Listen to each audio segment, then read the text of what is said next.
أعوذ بالله من الشيطان الرجيم بسم الله الرحمن الرحيم الحمد لله رب العالمين وصلى الله على سيدنا محمد وآله الطيبين الطاهرين اللهم صل على محمد وآل محمد. My respected brothers and sisters, Assalamu alaikum wa rahmatullahi wa barakatuh. If you open the text to page 19, so we examine the introduction that Al-Shaheed Al-Thani writes when it comes to the science of Hadith. You will find that this textbook, which is called Introduction to Hadith, is a book that has two parts. In the first part, we read Dirayat al-Hadith. Dirayat al-Hadith is a very short introduction authored by Al-Shaheed Al-Thani, the second martyr. He was one of the great scholars of the past, about 3 centuries ago. And he was from Jabal Amil, a Lebanese scholar, who was killed in the way of Allah subhanahu wa ta'ala. He was martyred. And hence we call him Al-Shaheed Al-Thani. So he's authored a short introduction on the science of Hadith. We will be discussing Dirayat al-Hadith by Al-Shaheed Al-Thani, and then we will discuss the bigger part of the book, the important part of the book, which is authored by Abdul Hadi Al-Fadli. Therefore, you see that this book comprises two parts. So if you start with page 19, the introduction, we will examine the book of Al-Shaheed Al-Thani, which is called Dirayat al-Hadith. Does everyone have a textbook? If you don't have a textbook, we have some here. You may please pick them up. In the introduction, Al-Shaheed Al-Thani begins by explaining to us what is the meaning of Hadith and what is the meaning of Khabar. The meaning of Hadith and the meaning of Khabar. The word Hadith in Arabic, what does it mean? Narration or story. It's translated as narration, as tradition, speech, news. And what's the word Hadith? What does it linguistically mean? Originally in the Arabic language, what does it mean? If you say this house is Hadith, what does that mean? New. New, right? Why is it called new? Because speech is always new. You get new speech. And that's why news is called news, right? Because they're giving you something new. So Hadith linguistically means something that is new. Now when we speak of Hadith in terms of this science, in terms of Islamic law, in terms of Islamic sciences, the term Hadith refers to 3 things. Number 1, it refers to the words spoken by one of the infallibles, the Prophet sallallahu alaihi wasallam, or the Ahlul Bayt, peace be upon them. Any word that is spoken by one of the infallibles, it's called Hadith. Number 2, their actions. Maybe the narrator did not narrate something that they said, but he told us that the Prophet did so and so action. This is also considered part of Hadith, even though he's not narrating to us anything verbal that the Prophet said. He's just saying the Prophet prayed this way.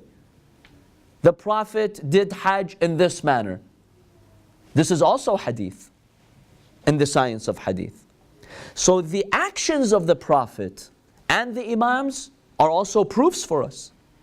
If a narrator says, I saw the Prophet ﷺ, he's praying in this manner, this is proof for us, this is evidence for us that we can also pray in that manner. So that's the second dimension that the hadith refers to, the actions of the infallibles. Number 3, their taqreer. Taqreer means tacit approval. Let's say the imam was in a gathering and something happened in that gathering. Something was said, one of the companions did an act, and the narrator tells us that the imam approved of that action, either by a facial gesture, let's say, or it's something that the imam did that shows us approval, or the imam said nothing. Because when you're in the presence of an imam, the imam is supposed to guide us. So if that act is wrong, if that speech is wrong, the imam alayhi salam should correct it. So if the imam did not correct it, he just went with it, that means the imam approves of it, right? Some of the Islamic laws and rulings that we get are from the approval of the imam alayhi salam. Therefore, we see that the word hadith refers to these 3 dimensions: the verbal spoken words of the infallibles, their actions, and their tacit approval. Now, their spoken word is called qawl in Arabic, aqwal al-ma'soom. Their action is called amal al-ma'soom. And the tacit approval is called what? Taqreer. You will hear this in Islamic law. A scholar will issue you a fatwa and you will ask, what is the basis for this ruling? He'll tell you the taqreer of the ma'soom. In so-and-so incident, we are able to understand the tacit approval of the imam or the prophet. And that's proof for us. So this is the meaning of the word hadith. Now we have another word that is called khabar. Khabar in Arabic means news. In the science of hadith, hadith and khabar are used interchangeably. They pretty much have the same meaning. So if we begin on page 19, number 1, the author says the hadith, often referred to as tradition, and the khabar, often referred to as report. Khabar is a report. Akhbar means reports. He says the words hadith and khabar have the same meaning within the contextual study of hadith. Now, what's the technical meaning of these 2 terms? Whose technical meaning is a statement carrying the speech, number 1, action, number 2, or tacit approval of a ma'soom, an infallible person. Both hadith and khabar refer to the same meaning. In the science of hadith, if you hear hadith al-Imam al-Sadiq alayhi salam, khabar al-Imam al-Sadiq alayhi salam, they pretty much mean the same thing. Now, there is a slight difference between them. The word hadith strictly refers to the statements of a ma'soom, of an infallible. Whereas the word khabar can be used a little bit more loosely. So in the following paragraph, the author says, the word hadith may be used specifically to denote the statement issued by a ma'soom. Whereas the word khabar may also be used for statements by other people, such as the companions of the imam. Let's say Zurara, one of the companions of the imam, he issued a statement, he said something from his own. He gave his opinion. I would not say hadith Zurara if he's giving his own personal opinion. I would say what? Khabar Zurara. Fi khabarin qala Zurara. In a khabar, in a report, Zurara said this or he said that. So khabar is a little bit broader than hadith. Hadith is more specific. But most of the times, they're used interchangeably. They pretty much have the same meaning. So, this is under the first heading, the meaning of hadith and the meaning of khabar. Let's get to the second heading, in which the author talks about the matn and the sanad. Every hadith that we can rely on has matn and has sanad. Now, what does the word matn mean? Does anyone know what the word matn means? Matn, the word for hadith. The wording of the hadith. So in other words, the text or the content of the hadith. So the word matn is pretty much just the text. Text or content. The idea being communicated. That is something that we call the matn. We have something else called sanad. What does sanad mean? The chain of narrators. What is the linguistic meaning of sanad? Not in the science of hadith, just in general Arabic. What does sanad mean? Authority? No, not authority, but you're getting close. Yes. Exactly. Something you can depend on, a support, right? You could say, for example, that my brother is my sanad. Symbolically, what does that mean? That means he's my support. Or you can refer to something physical, like a pillar. A pillar is a sanad for the roof, right? So linguistically, the word sanad means support. But in the science of hadith, we're talking about the support, the supported link for the hadith, which we call the what? The chain of the hadith. The chain of narrators. What is my sanad to the imam? How do I support this hadith? Who did I get it from? From so-and-so, until you end up with the imam alayhi salam. So the sanad means the supported chain. Chain of transmitters, chain of narrators. So the supported chain means the sanad. Every hadith will have a text, the content, and it will also have a what? A sanad, for it to be a valid hadith. So you can look at the chain of narrators to see who narrated it. So you see that in the book, the author says, the text, the matn, is the main wording of the tradition, indicating its content, what's being communicated. The chain, which is the sanad, is the path of the tradition. What's your path to the imam? What's your link? The chain of reporters who transmitted the tradition. Now there is something additional that you will find and hear in the science of hadith. It's called isnad. Sanad and isnad are pretty much they have the same meaning. There's just a slight difference in their meaning. When you are looking at the path itself, just the chain, Zurara has narrated this, and then after him, his student narrated it, then so-and-so, then so-and-so, until, for example, Al-Kulayni. When you look at the path itself, it's called sanad. However, when you look at the sanad in relation to the person which this sanad is attributed to, who's the Imam alayhi salam, you would simply just call it isnad.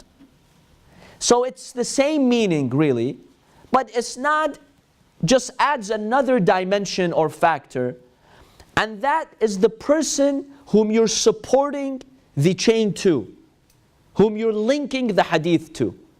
So if you consider the source of the hadith, who let's say is the Holy Prophet sallallahu alaihi wasallam, or let's say it's Al-Imam al-Sadiq alayhi salam, then you would say isnad. I would ask you, what is your isnad? Meaning, which imam are you narrating this from? For instance, the word sanad just looks at the chain without examining where does it end. But really, in the science of hadith, these also are used interchangeably. So whenever you look at the word sanad, the word isnad, they mean pretty much the same thing. It's just a very subtle difference on how you look at it.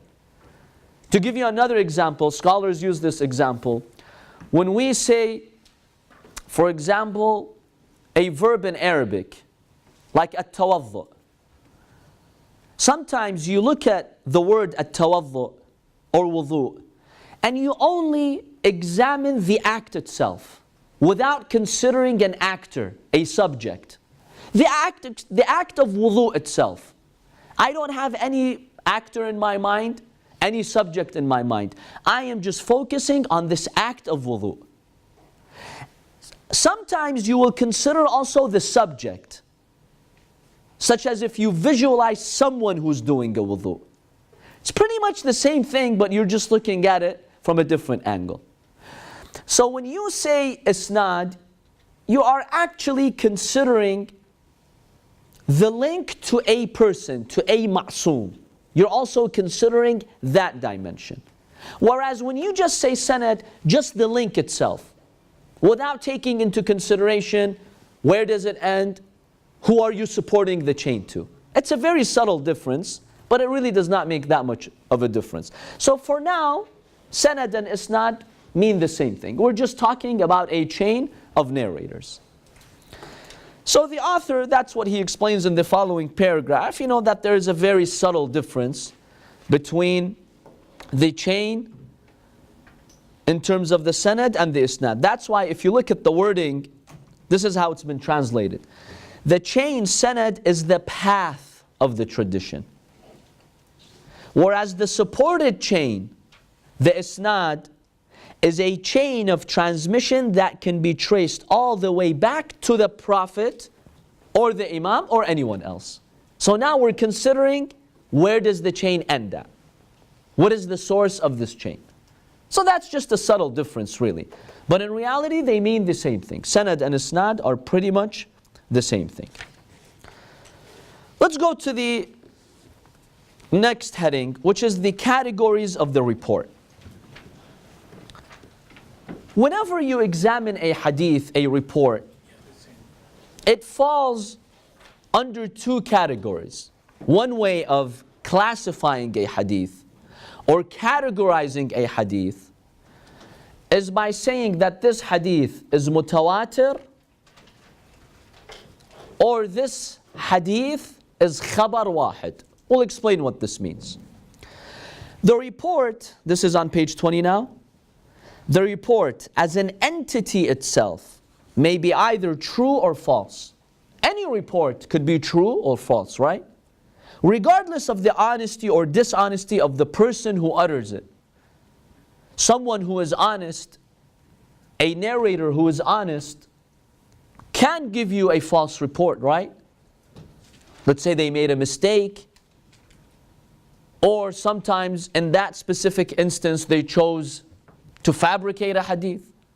So any report that's given to you, regardless of who said it, it could be either true or false. Any report. The truth or falseness of a report can be identified by means of external factors. How do you come to know that a hadith is true? It's not false. That's where we get this classification, mutawatir or not mutawatir. So the author tells us there are several ways for us to come to know whether a hadith is true or not. Number one, the truth in the report is decisively and automatically known. Whenever you see a hadith that falls under this category, you automatically and decisively know this is a correct hadith. Can you give us an example of such hadiths where you don't really need to do a lot of logic and you go and research to confirm? You automatically can tell that the hadith is true. How so? Such as the Motawater report. Hadith that is Motawater. We will examine what the meaning of Motawater is. A successive report. Something that is so well known that everyone just knows it. For example, just to give you a small example, Antarctica exists, right? Have you been to Antarctica? Anybody of you? No. How do you know it exists? Maybe you're being lied to. Maybe the satellite images are false. It's possible, right? I mean, you personally didn't go and see Antarctica, so how do you know it exists? This is called a Motawater report. It's so established, documented, narrated by so many groups of people, by scientists, by travelers, To the point where you don't need to do research to really know that Antarctica exists or not. It's just a given. It's just like 1 plus 1 is 2. It's that simple, that Antarctica does exist. That's called a Motawater report. It's so widely known that you know for sure, automatically, decisively, it's true that we have a continent called Antarctica. This is just an example, a minor example. So that's one type of report that we know automatically it's true. What else? Or it is known by virtue of the actual existence of whatever it is narrating, such as the existence of Mecca. You've gone to Mecca, you know Mecca exists, for instance, and therefore you can say that this hadith is true. Or let's say you are told that so-and-so person is alive, and you know that person is alive. You saw him 5 seconds ago, or you could still hear his voice. So, when someone tells you something about Mecca, the existence of Mecca, or something that you already know, by external factors, you know that this exists, this is called a true hadith, that you can decisively and automatically confirm that it's true. Now let's look at another type of hadith that is also true. The second type, the truth of the report is decisively known. You know for sure that this hadith is true, though not automatically. Automatically, you do not know if this hadith is true or not. You kind of have to do research for you to know if this hadith is true or not. But through investigation and acquisition of information, such as the word of Allah in the Quran. You go to the Holy Quran, you do research to see if, for example, this hadith is correct or not. If this hadith is compatible with the Holy Quran, then you know, okay, now this hadith could be a true hadith or it is decisively true. You need to do some research for you to know that this hadith is correct or not. Or other statements of the Prophet and the Imams. You take one hadith, you compare it to other hadiths to see if this hadith is correct or not. So it requires an extra step. You need to make an effort for you to determine whether the hadith is correct or not. Such as the tradition that is mutawatir in meaning. We have two types of mutawatir. Let's write this so this becomes clear for us.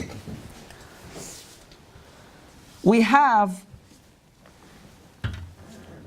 a mutawatir hadith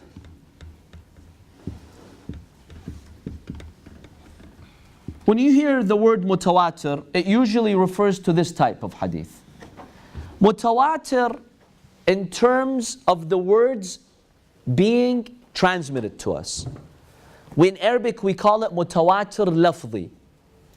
It's a successive hadith when it comes to the verbal words being communicated. For example, amongst Muslims, it's been known that the Prophet ﷺ said that after me, whoever comes and deliberately makes a lie and attributes it to me, let him reserve his seat in hell. فَلْيَتَبَوَّأْ مَقْعَدَهُ مِنَ النَّارِ. This hadith is a mutawatir hadith. It's successive. In the Arabic language, these same words, فَلْيَتَبَوَّأْ مَقْعَدَهُ مِنَ النَّارِ, is narrated by many companions, by many scholars with the same exact wording. So whenever you have a hadith with the same exact wording, narrated in different sources, in a number of sources, we call that a mutawatir lafzi. It's verbally mutawatir. The wording of the hadith is mutawatir. It's agreed upon that everyone who heard that statement or that hadith, they narrated it in the same exact wording. Let's say you go and you attend a speech and the speaker says something. He says, for example, Salah is wajib. You, as the narrators, you come and say, the speaker said, Salah is wajib. Everyone agrees on the exact wording that the speaker says. This is called mutawatir lafzi in terms of its wording. Now you have something that is called mutawatir ma'nawi. Something that is mutawatir in its meaning. So we have mutawatir lafzi, and then we have ma'nawi. What is the difference between mutawatir lafzi and ma'nawi?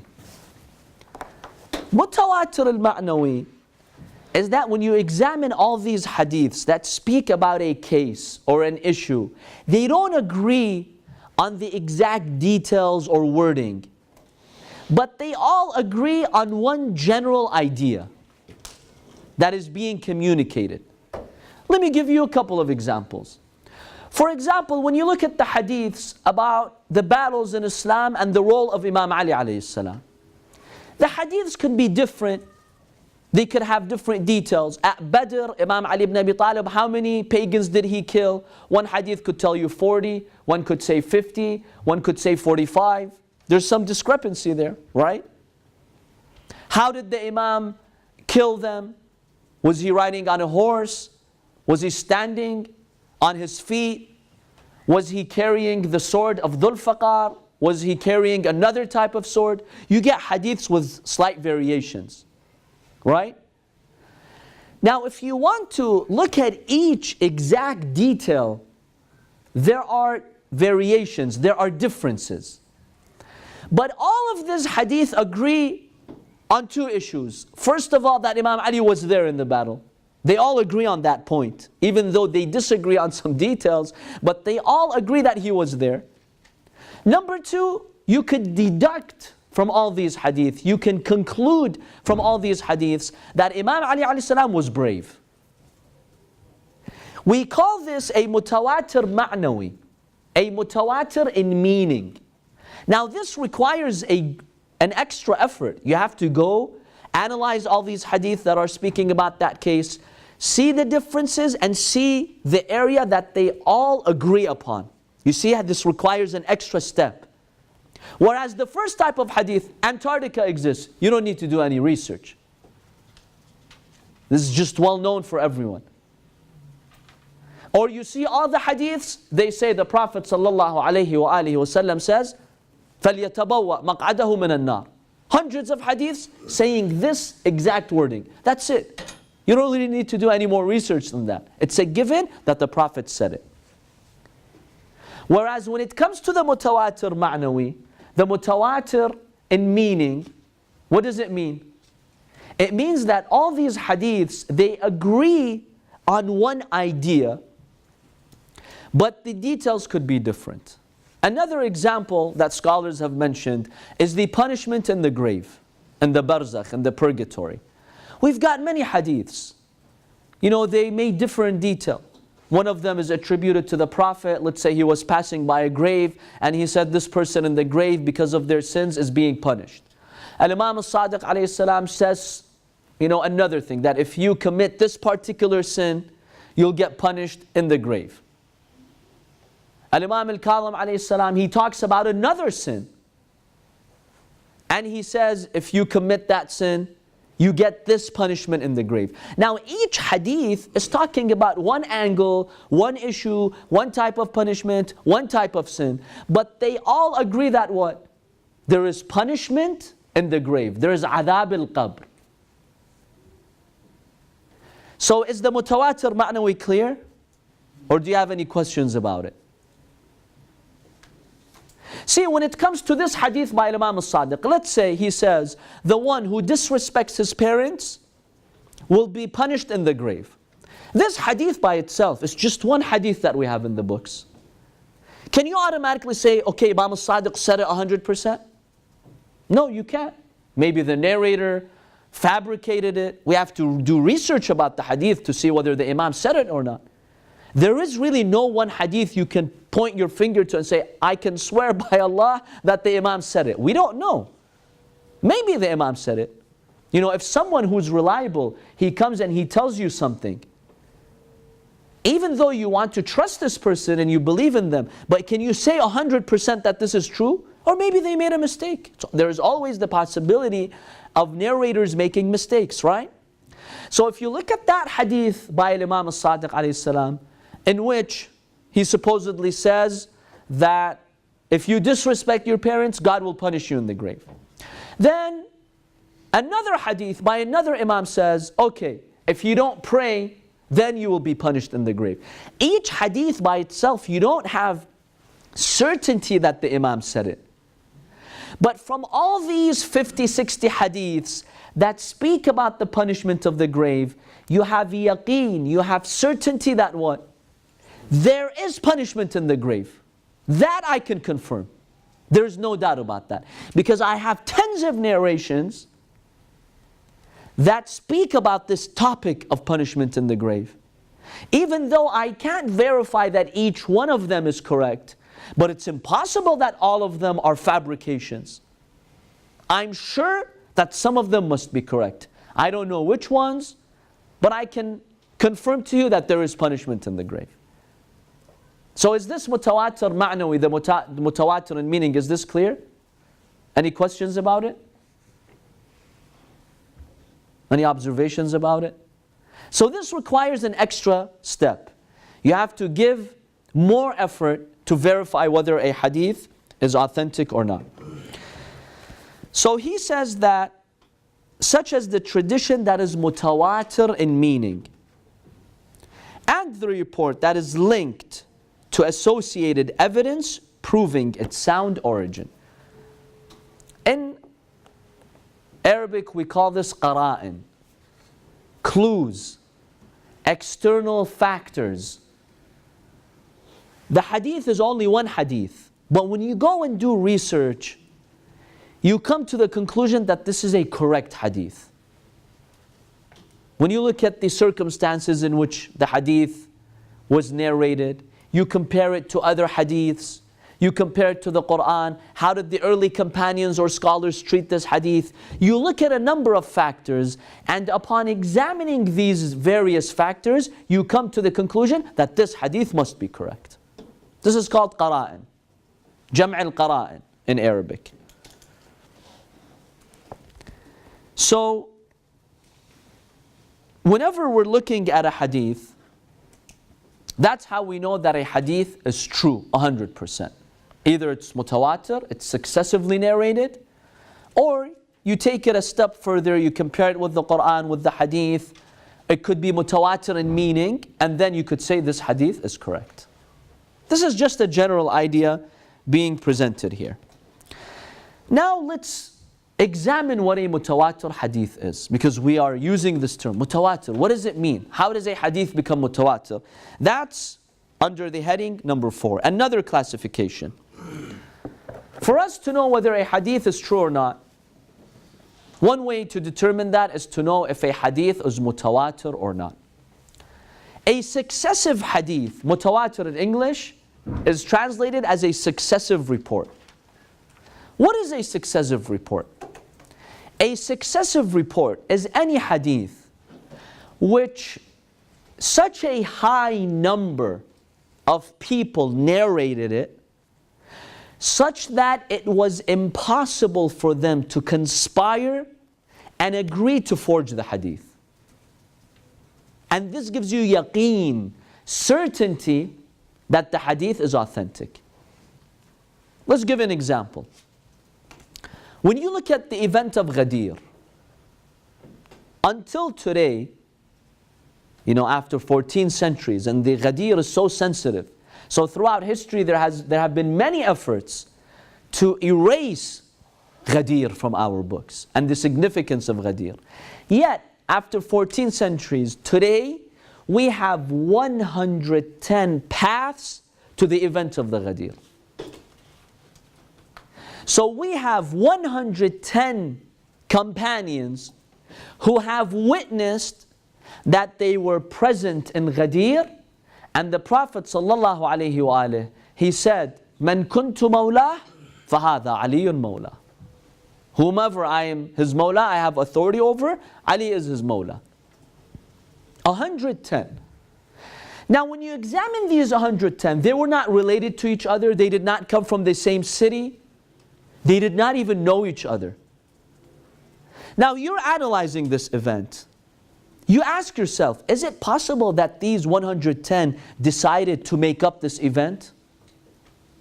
You ask yourself, it's not possible. Because all these narrators who are not related, who came from different cities, different villages, their circumstances were different. It's not possible for them to just have decided, you know what, let's make up this hadith. You know for sure that Hadith al-Ghadir is a correct hadith because of such a high number of people who narrated it. Now, is there a limit to that number? When you go to other schools of thought, some Sunni schools of thought, they will tell you yes, any hadith that has 5 narrators or more, it's mutawatir. Some say 7 or more. Some say 10 or more. Some say 20 or more. What do Shia scholars say? Shia scholars say we're not going to specify a number. Any number that gives you that yaqeen that it was impossible for them just to make this up. That is what we call mutawatir. You know, let's give another example.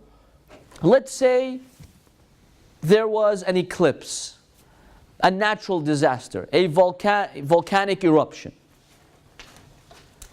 So many different people. You have 100 people from different villages, from different areas. They did not meet each other. And you know, these days it's very easy to conspire because you have, you know, your cell phone and you could easily spread something. But imagine you lived in a time where there was no cell phone. These people couldn't really be communicating with each other.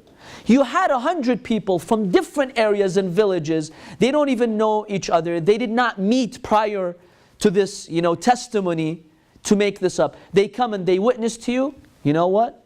A volcanic eruption happened. And there are 100 people, there are 50 people. Now you don't necessarily have to know them whether they're truthful or not. But when that big number comes to you, what do? Would you believe in what they say or no? You would stop. What would you do? They're not related. They didn't really gather with each other to decide to make this up.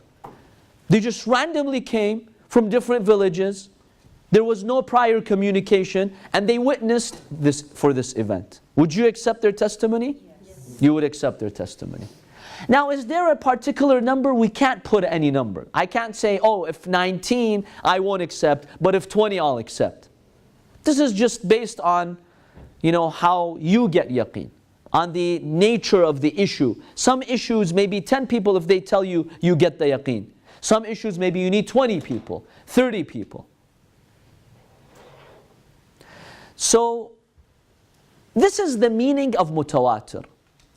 Any hadith report that you have such a high number of people narrating it, such that you have yaqeen and certainty that it was said, that it happened. An example that we have is Ghadir. Now, interestingly, if you have high number of people that are not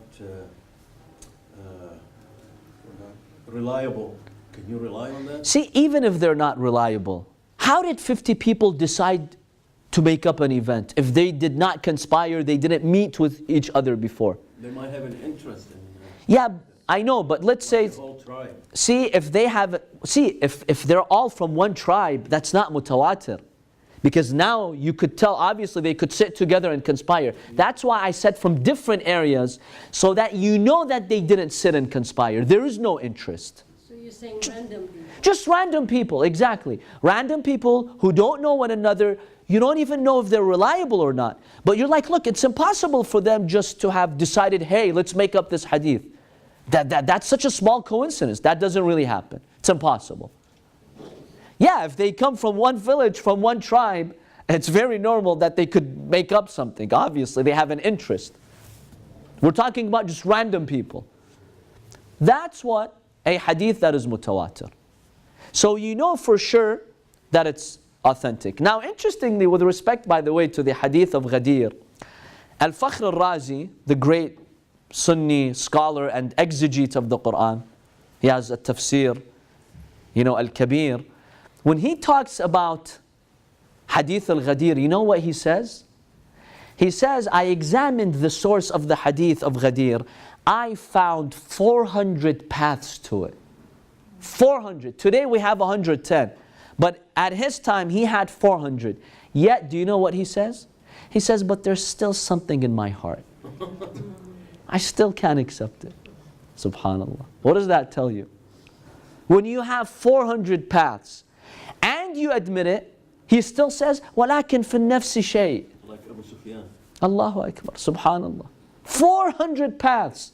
Believe me, if you look at the Islamic laws and rulings, for many of our hadiths, you cannot find 400 paths. For fasting, for example, that some of the acts that invalidate fasting, you cannot find 400. Not 400 hadiths, by the way. 400 paths. Because some hadiths, they could have the same path, the same source. He's talking about 400 different paths.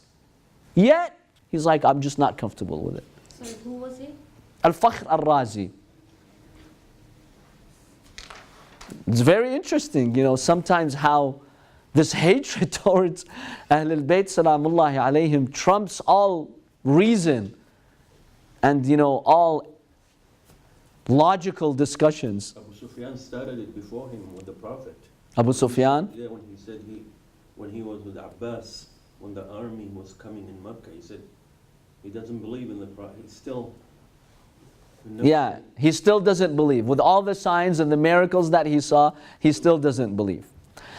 Now, is this clear about the hadith that is mutawatir? Okay, now it gets a little bit trickier. But we'll write it on the board so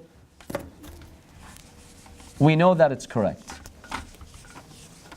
And we know what the mutawatir means. Now let's say that the hadith that we're discussing, the event that we're discussing is Ghadir. We want to know if this hadith is mutawatir or not. This is the event in question. Let's say those who saw the event of Ghadir, these are, let's call them the first narrators. The first group. Group 1, let's call them. And then you have group 2. And then you have group 3. So we weren't present at Ghadir, but we want to know if this event really took place or not. With yaqeen, with full certainty. Now let's say, when you look at group 3, who's group 3? Group 3 is the books that we have, the Muslims that are talking about Ghadir. Let's say you have 10,000 people here who are narrating the event of Ghadir. 10,000 scholars are saying Ghadir did take place. Does that automatically give you yaqeen that this hadith is mutawatir or no? Yes. No. You said yes, you said no. Why? Yes, because they all are different. They all come from different areas, and they have nothing in common except for the. But where did they get their hadith from? Because see, these are group 3. They didn't see the event of Ghadir. Only group 1 saw the event. See, group 1 are those who were living at the time of the Prophet. Group 2 are their students. Let's say they came a century after the Prophet, after the event. And then group 3 are the people whom we're seeing. Let's say at the time of Kulayni, who was giving us these hadiths. Or if you remember, we mentioned the 400 usul, the 400 main books of hadith. Let's say these 400 main books of hadith, you've got 10,000 companions telling you Ghadir happened. Does that automatically give you yaqeen and certainty that it happened? No, because they didn't see it. So I would ask, excuse me, what is your source? Maybe all these 10,000 are narrating from a single person. That breaks the hadith from being a mutawatir. Let's say all these 10,000, they're narrating it from 3 companions. These 3 companions narrated the event. 10,000 people heard them. Now what you can say for sure is that these 10,000 people, they heard these three companions. That I can say, it's impossible that they conspired. 10,000 random people aren't just going to make up, that they heard these three companions saying a hadith. That part you can say, that I'm sure these 10, they heard it from the companions. But then you only have 3 companions. Maybe these 3 people lied. Maybe these 3 made a mistake. That breaks the tawatur. So in that second group, the middle of the chain, you also need to have a high number of companions who've narrated it for you to keep your tawatur. Let's say you have 50. These 10,000 narrate from 50 different companions. Now that satisfies as being tawatur. It's not possible for these 50 to have conspired. 50 random people. And these 10,000 narrated it from those 50. But those 3 could be random too. Those 3? Yeah. Yeah, but 3 people, it's possible for them to make mistakes. It's possible for them maybe to somehow have conspired. We don't know them. We don't know where they came from. Maybe 10 years ago, they had a plan. But when it comes to 50, no, it's not really possible, especially if you have young and old. Some of them were born earlier than others. Some of them did not meet each other. With 50, you can say, but for 3, no. For 3, they can make mistakes. Maybe somebody fooled these 3 people. How do we know? It's just 3. 3 people can make a mistake. 3 people can conspire in a way that's not visible to you. But 50 people, it's kind of impossible. From different backgrounds, different villages, just random people. You're like, okay, 3 people I know, I can come up with ways maybe they which conspired. But not 50, not 100. That raises a question. Just a few minutes earlier, we said that as per the Shia perspective of Motawater, we don't look at the number of people, we look at the... We don't specify a number. We just say it should be a number that gives you yaqeen that they didn't conspire. That number could be 15, it could be 20, depending on the case. And cases, by the way, are different. Sometimes you want a greater number of people for you to have yaqeen. Sometimes if it's a specific case, maybe 15 or 20 people will give you that yaqeen. It depends on the nature of the event that you're dealing with. Now, some other schools of thought, no. They said if you have 5, it's just automatically mutawatir. We don't accept that. We don't specify any number. And we usually say it requires more than 5. 5 people can still conspire. You could have those 3 of very reliable, let's say Zurara and their likes. Yeah, does that give you yaqeen? Yes. That the Imam said it? Can you put your hand on the Quran and say, Wallahi al-Azim al-Imam al-Sadiq said this? Yes. How so? Because there's not a 1% chance they made a mistake, they lied. well, So you made Zurara ma'soom in that case. Yeah. well, didn't you mention earlier that Muhammad ibn Muslim, I think that Imam Sadiq alayhi salam referred people to him that he had full trust in him? Doesn't it like? Okay, but did you hear Al-Imam al-Sadiq say that? No. Maybe that hadith in which Al-Imam al-Sadiq supposedly said that about Muhammad ibn Muslim, you're not sure 100% that Al-Imam al-Sadiq said it. Someone narrated it to you, but he's reliable. See, when we're talking about mutawatir, we're not talking about whether this is proof or not. See, for you to issue an Islamic law, you don't need mutawatir. Even if there's one hadith, one reliable person said it, that's enough proof in Islamic law. That's okay. We're talking about yaqeen, which means absolute certainty, which is black and white, like the existence of the sun. There's no doubt in it. So if it comes to a hadith being mutawatir or no, we don't look at the chain of narrators. Exactly, exactly. When you have a mutawatir hadith, you don't care about the chain. I want to go and study this companion's life. It doesn't matter. Because it's impossible for 100 people to come up with something like that, randomly. So with a mutawatir hadith, it's just like the Quran. Do you have any doubts that the Quran is the word of God? You don't have any doubt. With the mutawatir hadith, you don't have any doubt. Let me ask you this question. Salah. He'll give this example in the book. Salah is obligatory. And Salat al-Maghrib is 3 rak'ahs. How do you know Salat al-Maghrib? Do I need to go and investigate the chain of narrators? You know what, did Qazwini mention this or somebody else? No. Qazwini takes this from Zurara. You don't need to do that. Because Salat al-Maghrib, 3 rak'ah, that's mutawatir amongst Muslims. It's black and white. You don't need to go and do research to verify that. Because every single Muslim, from generation after generation, whether they're Sunni, Shia, Zaydi, Maliki, whether they're Arab, non-Arab, regardless of where they are, there is unanimous consensus that Salat al-Maghrib is 3 rak'ahs. That's mutawatir. So you don't even need to go and investigate the chain of hadith in the book of Kafi that says Allah made Salat al-Maghrib 3 rak'ahs. You don't even need to do that. Because you have yaqeen that Maghrib is 3 rak'ahs. That's mutawatir. That's a successive chain.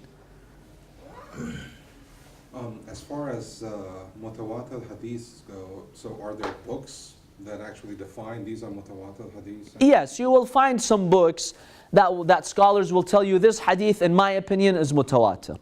You will find such books. But there could be some disagreement as to what your criteria is for a mutawatir. Do you, specify a certain number or no? So there are some disagreements as to what constitutes a mutawatir hadith. Would that also be part of the different marjas where they would define such things? Today the marjas pretty much agree. But yes, you could have a marja who comes and say, based on my research and logical reasoning, I have a slightly different criteria for what constitutes a mutawatir hadith. That's possible.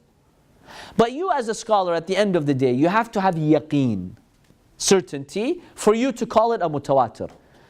Now, remember that you don't need a mutawatir hadith for you to understand your religion, to examine the tafsir, to examine the science. You don't need that. You just need a reliable chain, a correct chain. We're talking now about the types of hadith. One type is mutawatir.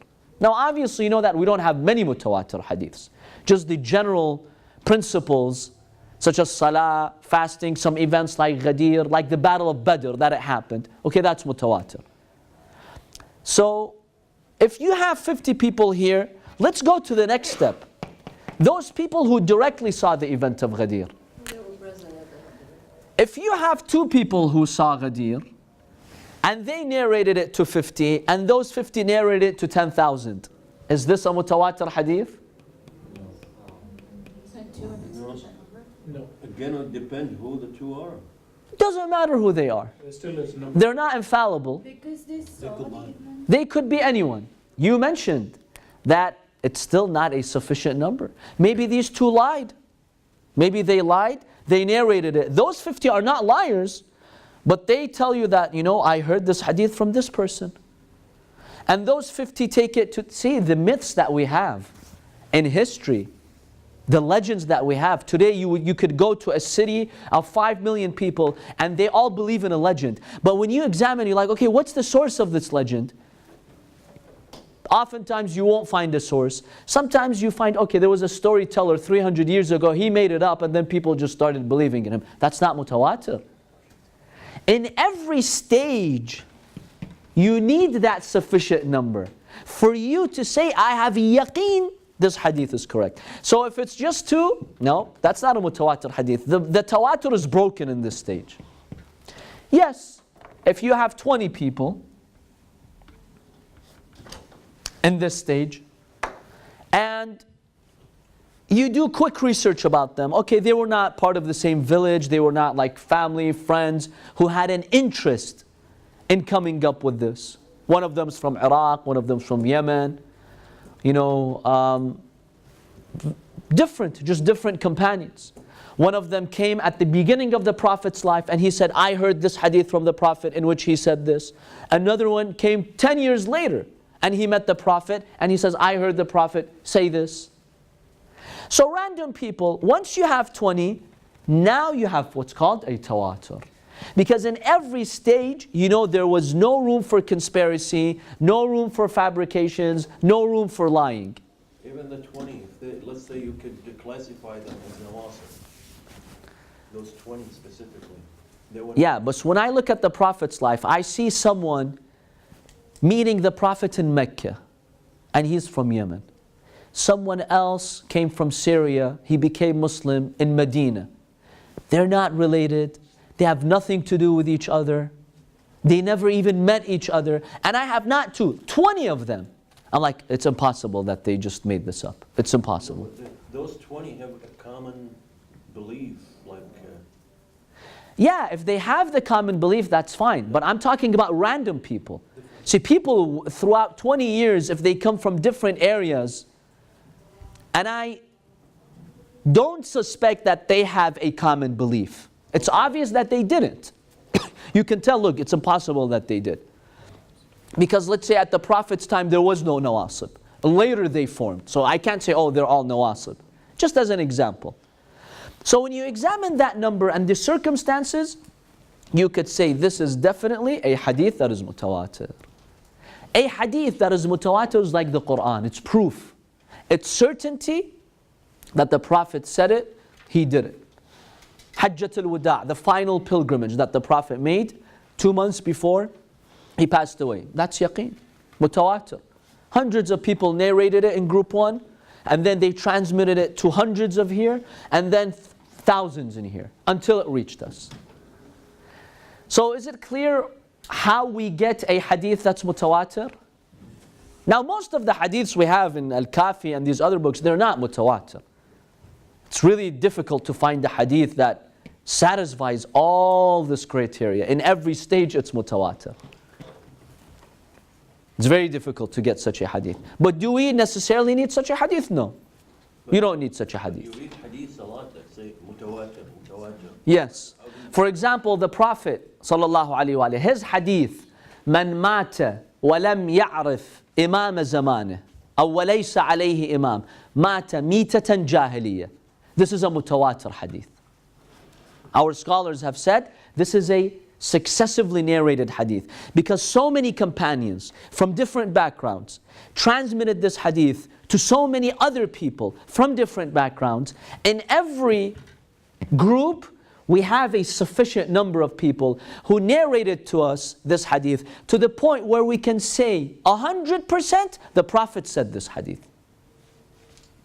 So there are some hadiths that are mutawatir. Man mata wa lam ya'rif imam zamaneh, the one who dies without knowing the imam of his time, mata mitatan jahiliyyah, will die the death of jahiliyyah, meaning he'll die just like the pagans.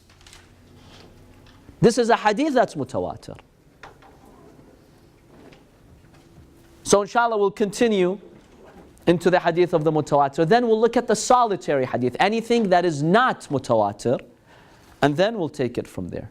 وصلى الله على محمد وآله الطاهرين.